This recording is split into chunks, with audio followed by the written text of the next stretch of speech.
What about Ben Carson? Have you heard his rap song?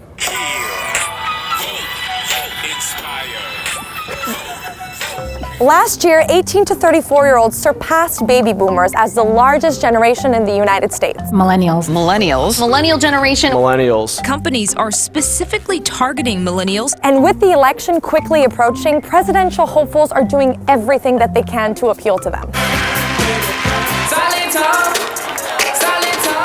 Eat your heart out, Zuckerberg. Good night, and may the force be with you. But how do young adults actually feel about this?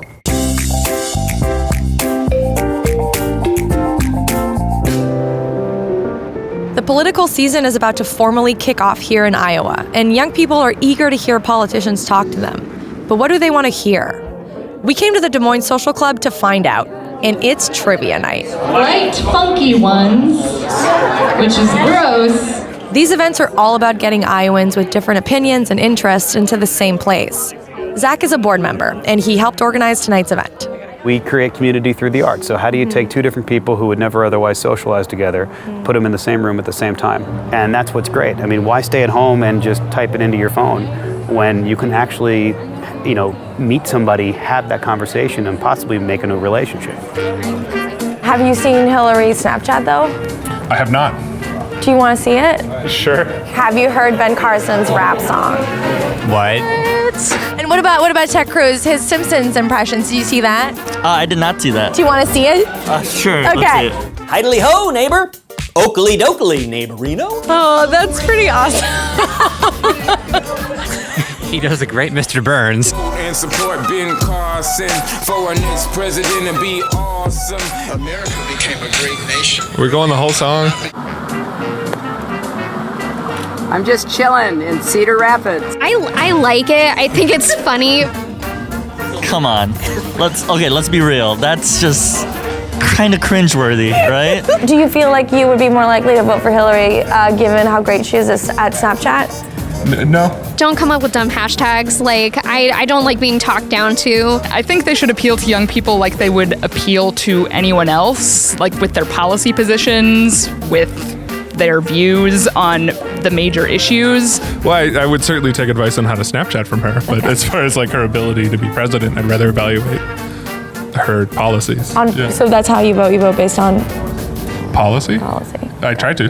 But if vines and rap songs and Simpson impressions aren't the way to attract young voters, then what is?